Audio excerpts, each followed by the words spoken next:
So we are now into the second passage of today's discussion about the recommendations of the British government about white lead factories and the illness that is happening to some employees, and identify there are these organizations names. So in case anyone has not done it, you can do it. I'll give you 7 minutes, and right now the clock on my laptop shows 7:52. I'll give you 8 minutes. We start the discussion at 8 o'clock sharp. So because the class started at 7, I don't think we will go for a break. Or if you want at 8:30, I may give you a break. But right now, you have 8 minutes or now 7 minutes to go through the passage. I will put myself on mute.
All right, so it's already well past 8, and we should be ready to discuss the different questions of this passage. So let's begin with the first one, which says the passage suggests that WIDC differed from WTL in which of the following ways? What answer will you select?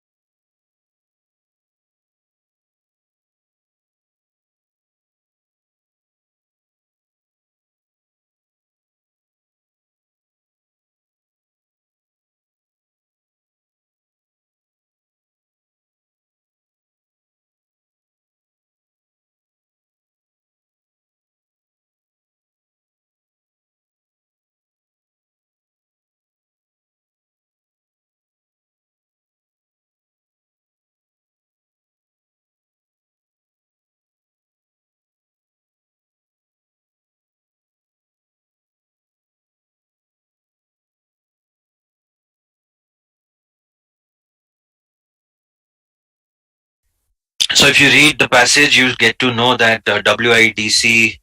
So we will go through all the options and find the right answer. A says WIDC believed that existing safety regulations were adequate to protect.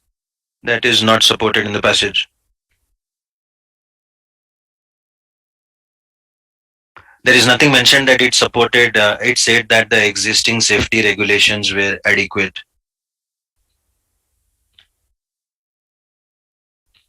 So we eliminate alpha. Option B says WIDC believed unions could not succeed. That wasn't WIDC, that was SPEW, I guess.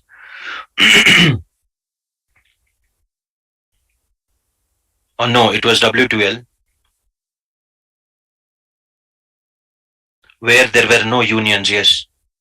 So talking about unions, it was WTUL, not WIDC, that believed that unions could not succeed.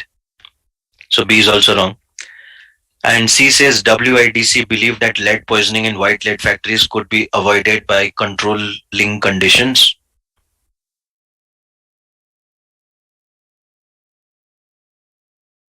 Whereas WTUL believed that lead poisoning in such factories could not be avoided no matter how stringently.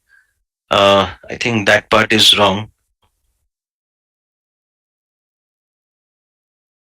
WTL believed because safety regulations were generally not being enforced in white lead factories. That was the main reason. The WTL, you know, so WTL believed because safety regulations were generally not being enforced, and that was the reason why so many poisoning cases were happening. If you look at option Charlie, that says WTUL believed that lead poisoning in such factories could not be avoided. No, that's a negative thought process going opposite of what is written in the passage. So once again, I repeat, WTUL believed safety regulations were not being enforced, which means if the safety regulations were forced, then maybe the cases would not happen. So why shall we go for this negative avoid? Lead poisoning could not be avoided no matter how stringently the regulations were enforced. That's going opposite. Eliminate. Option D says at the time legislation concerning white lead factories was proposed, WIDC was primarily concerned with addressing health conditions, whereas WTL was concerned with improving working conditions in all types of factories. The second part is not supported. There is no mention that WTUL was supporting all types of factories. So that leaves us with echo as the right answer, which says at the time WIDC was opposing attempts to restrict legislative attempts to restrict women's labor. WTUL had already ceased to do so. That's exactly what we have, because you can see WIDC was formed in 1892, whereas WTL had already ceased in the 1880. So there is nothing wrong. It is supported by the passage, and that's the reason E for echo is the right answer. So this will take a bit of time because there is no other way to directly get to E. We have to go through A, B, C, D, and quickly eliminate and select E as the right answer. The next question: which of the following, if true, would most clearly support the contention attributed to spew? Anyone who tried it?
Right.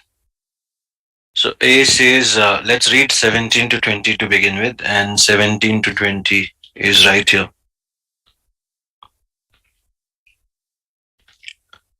Spew contended and WIDC concurred. That means Spew proposed and WIDC agreed that controllable conditions in such factories were responsible for the development of lead poisoning. So there are some controllable conditions which are the reason of the development of lead poisoning. And option A says those white lead factories that strongly enforce regulations concerning worker safety and hygiene had the lowest incidence. Yes, that's almost saying the same thing, isn't it? That there are some controllable conditions, and if you maintain it, then those cases will not happen. So, yes, it's a direct question, and we get the answer directly. So, well done, those of you who got A. And the last question of this passage: what is the primary purpose? So, here you have to be slightly careful. What answer did you all get? Try this.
All right, so this question can be a bit tricky, but we know we are talking about different organizations. As you know, there is the mention of this WIDC, and then there is the SPEW, and of course, there is the WTUL.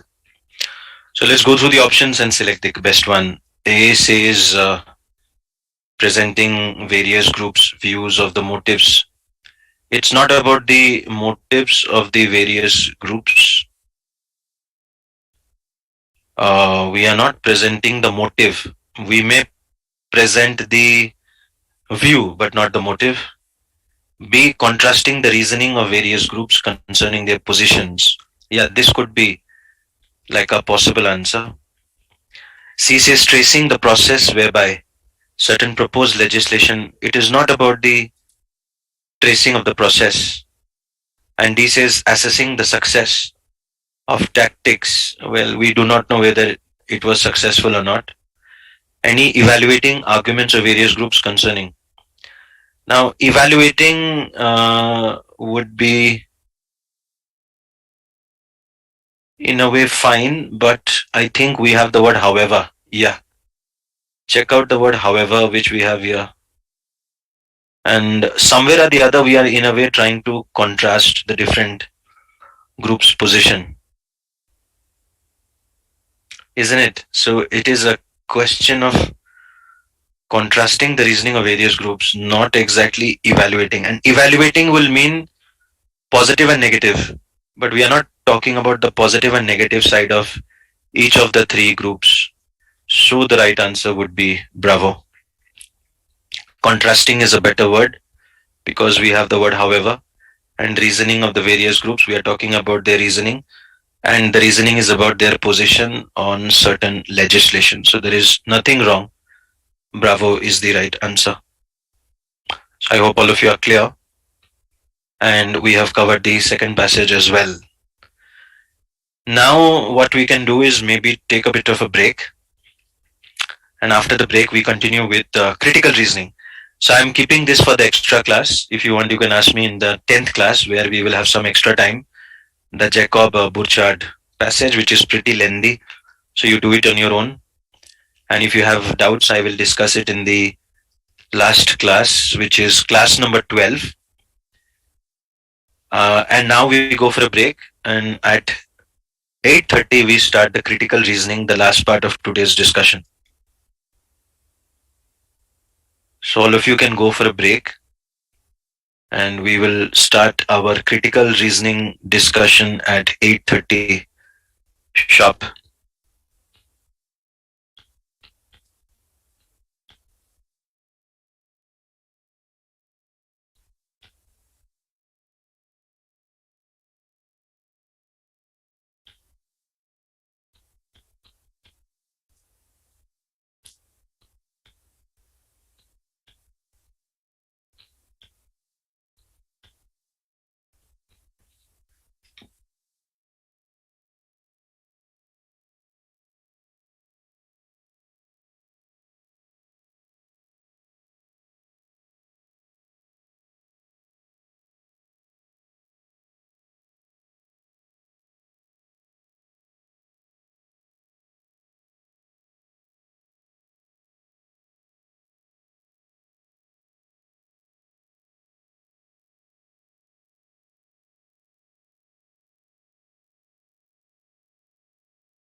Yes, welcome back to all of you. We are now going to discuss the critical reasoning, the last part of today's discussion. We start with the first question, which is weakened argument. So, anyone who has tried it, could you tell us the answer?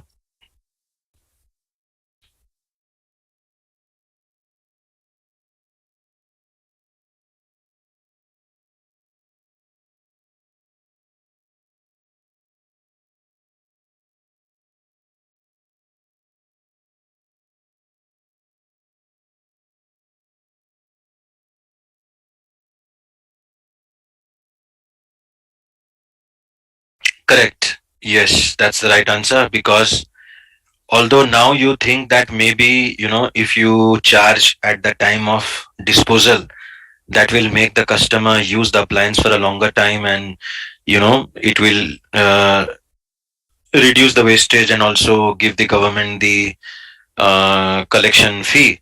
But the problem is, what if they go and dispose it in an improper way? So then it will create two bigger problems. One is the improper disposal, and two, the government will not be able to collect the cost. So well done. A is indeed the right answer. We move to the next, which is again weaken the guidebook writer's argument. What option will you select?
Option D, yes. The better the quality of original carpentry, the less likely that building is to fall into disuse and demolish.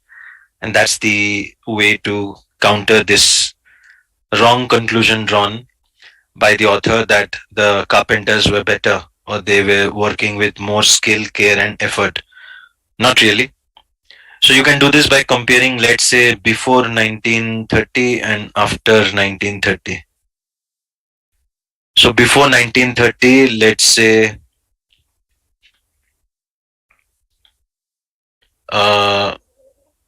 10,000 buildings were constructed. And let's say 300 are existing. And let's say after 1930,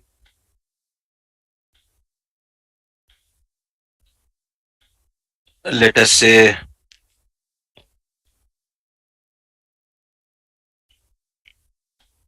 20,000 were constructed,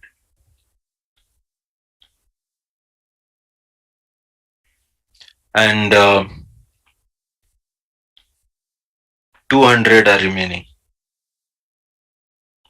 So comparing the 300 with the 200, the author is saying, because the author is saying, I have visited hotels throughout the country, noticed those built in 1930, the quality of original carpentry is superior. So clearly, carpenters working in hotels before 1930 were better. So maybe here the author saw 300 and compared it with 200. But let us say here instead of 10,000, maybe 30,000 were built. Yeah. So let me change the data a bit.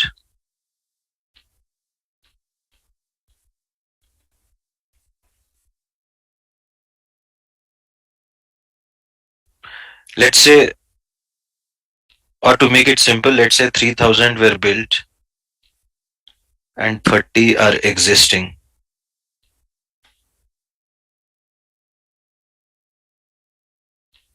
Whereas after 1930,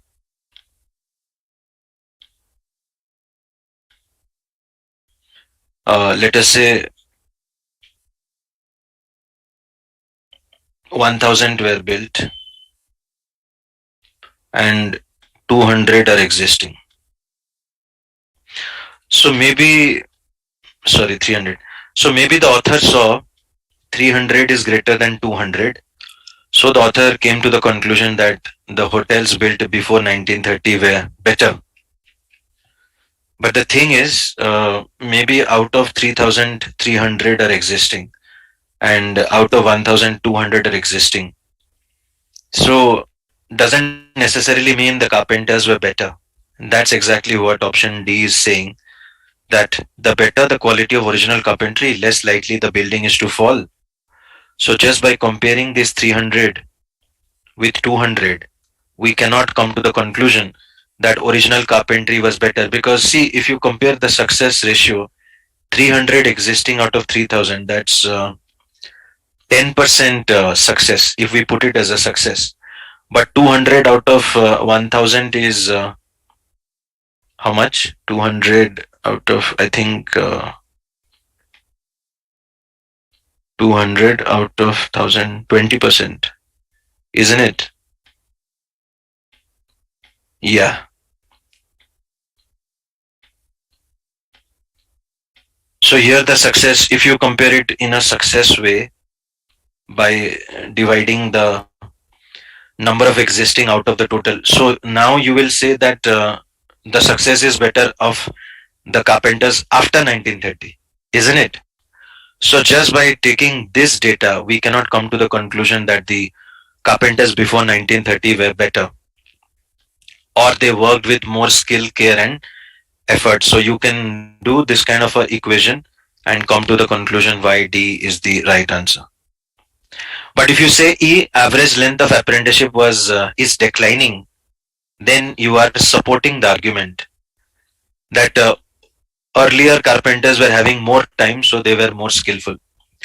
And if you say materials available to carpenters were different, then also you will support the argument that the materials are better, so the carpentry before 1930 is better. Both of the options will support. And B is talking about accommodating. So it is not about how many guests can be accommodated.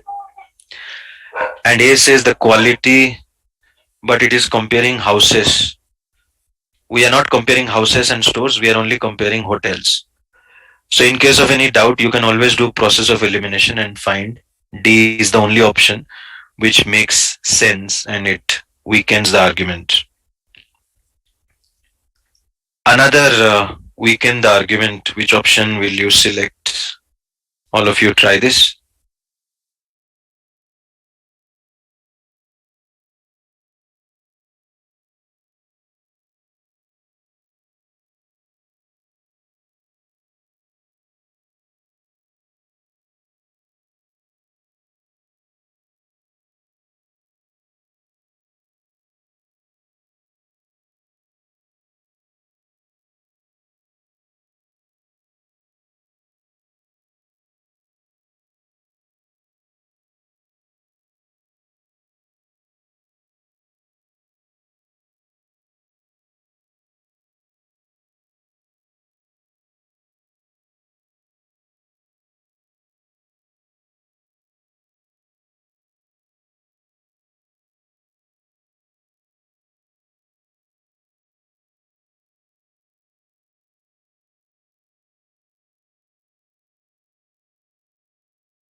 Right.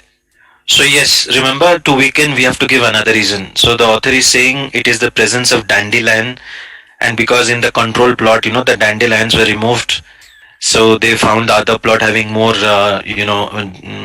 pollination or more larkspur seeds.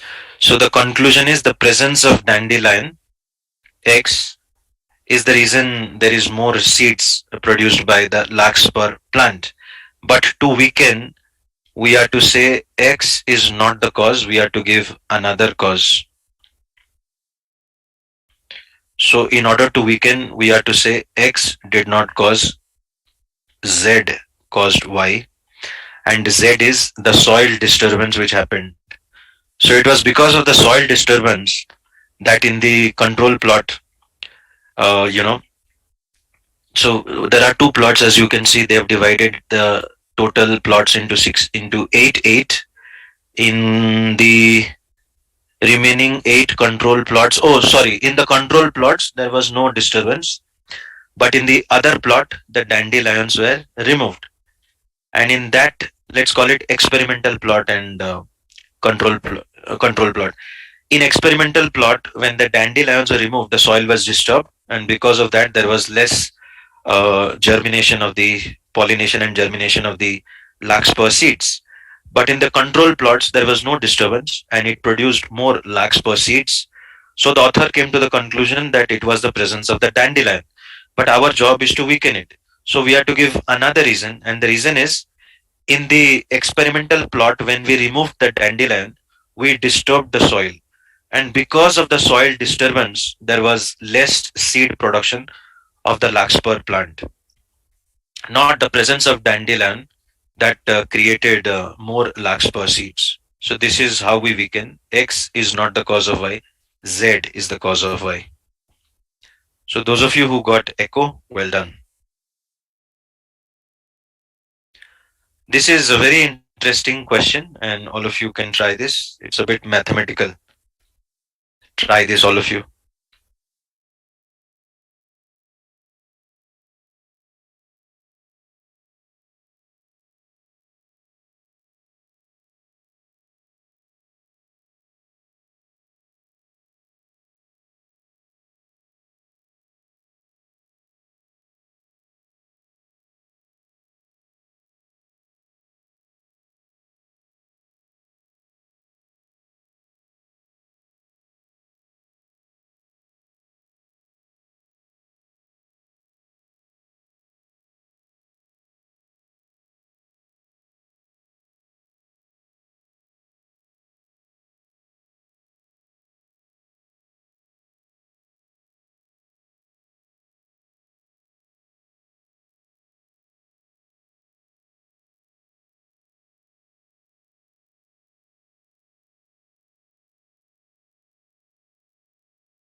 That's right. A is the right answer. So you know what? We have to assume this like a mathematical thing. So the thing is, there are three main casinos: Moneyland and Apex and El Dorado. And Moneyland and Apex both want to buy El Dorado. To complete its acquisition of El Dorado, Apex must sell five casinos to comply with the state law, right? And since Apex will still be left operating 20 casinos, it will then have the most casinos. So see, Apex is in order to buy El Dorado, Apex has to sell five, and after selling five and buying one, it is remaining with 20 casinos, right? So let's start by taking Apex to have X casinos. So let's take it in an equation form. Let Apex have X number of casinos.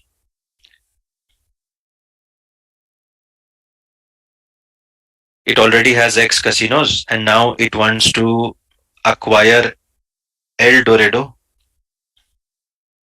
but it has to sell 5. And after that, it will be remaining with 20. So it is selling 5. Why? Because of a state law forbidding any owner to operate more than one casino per county. Imagine El Dorado has 5 casinos, and in order to buy the 5 casinos in the 5 different counties, it has to sell the 5. So it is buying 5 and selling 5, and it is ultimately remaining with 20. Whereas Moneyland initially had 17. Now, if you assume these are the only 3 casinos, one is Moneyland, two is Apex, and three is El Dorado. If we assume these are the only 3 casinos, so when Apex is selling 5, somebody has to buy the 5. Let's assume Moneyland will buy the 5. So Moneyland will now have 17 plus 5, and that totals 22, isn't it? And now, if you see who has the maximum casinos, you will see Moneyland with 22 casinos is at a higher level than Apex with 20.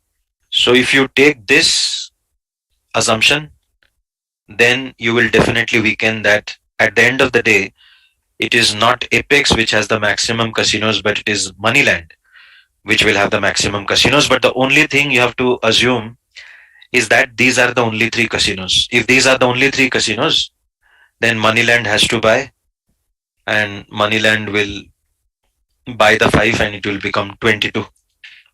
So I hope all of you are clear. If anyone has a doubt, please ask.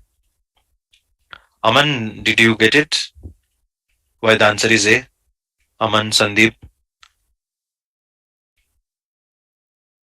It's like a mathematical question. You can do this by elimination. The other options will not fit in. Like B, majority of El Dorado's casinos need extensive renovation. How is that relevant? Or some of the state counties do not permit. Or Moneyland already operates casinos, or Apex will use. You can do this by elimination as well.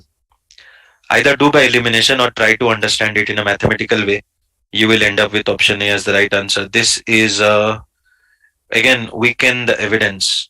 So we have done so many weekend. Let's do one boldface. I just saw a few boldface.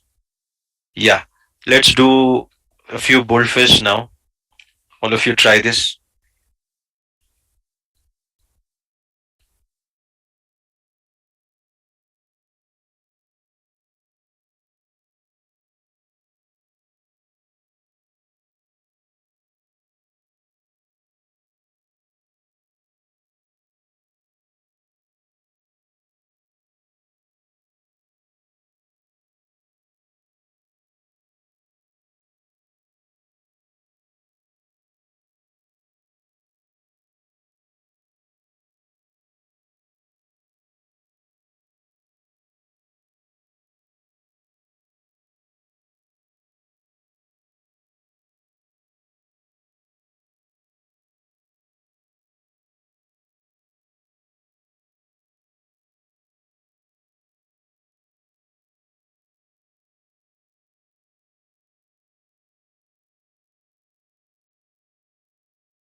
Yes, Charlie. So what we are talking about is the first boldface.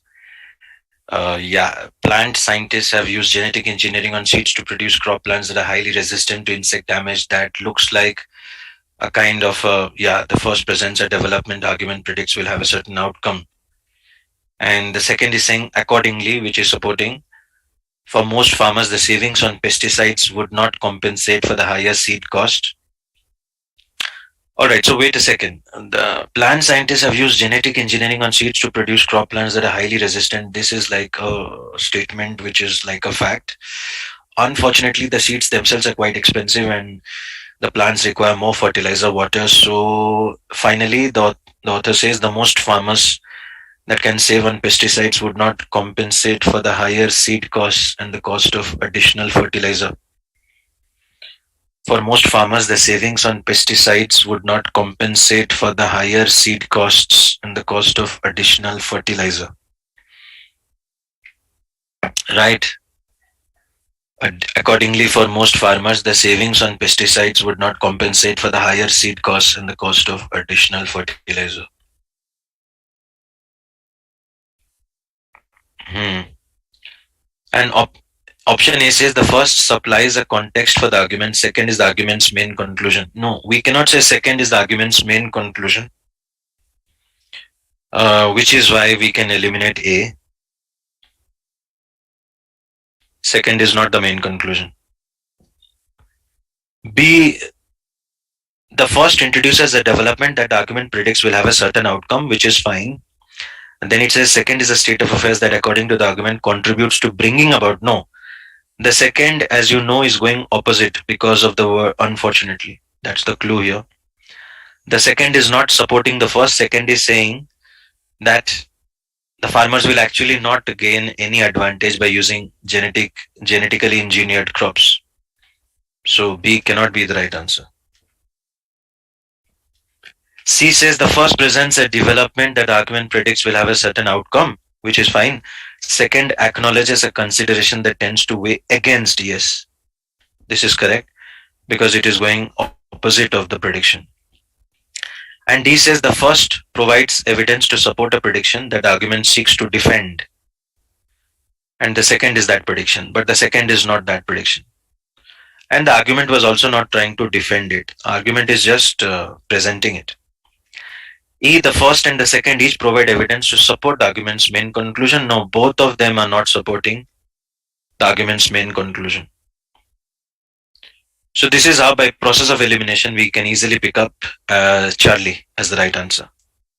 So I hope you guys are confident. We I think have time for just one more.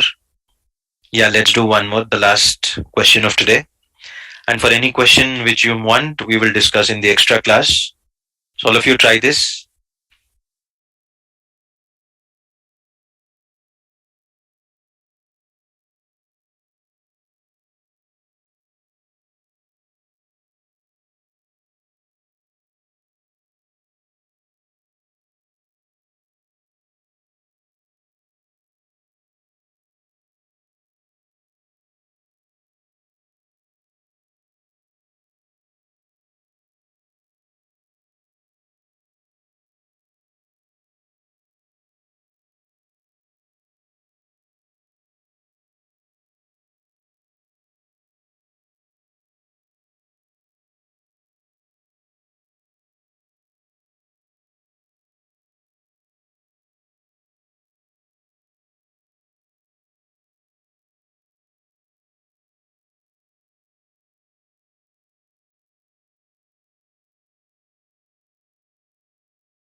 All right. So A, right. Let's check this out. The first boldface is it is true increased inventory of finished products often indicates production is outstripping the demand. So this is like a statement of fact. You can even call it as a generalization, which is fine. We like the word generalization. Provides evidence to support the conclusion, not really, because we have a rather. So rather is going opposite. That's the reason it is not supporting the conclusion of the argument, which is the last statement. And D says the first provides evidence to support the conclusion. The second states that conclusion. Again, the first boldface is not supporting the conclusion. And E says the first and the second each provide evidence against the position that argument as a whole. No, both of them are not against the argument as a whole. So that leaves us with A and B. And B says the second clarifies the meaning of a phrase. That's not the right answer. It's not clarifying, but rather it is, yeah, it's actually the second is providing a better evidence to show that generalization may not apply. Second is also not like the main conclusion. Clear, all of you? So in this part also, second is not a conclusion. So what we have is because of increased inventory, what you normally feel is the production is outstripping the demand.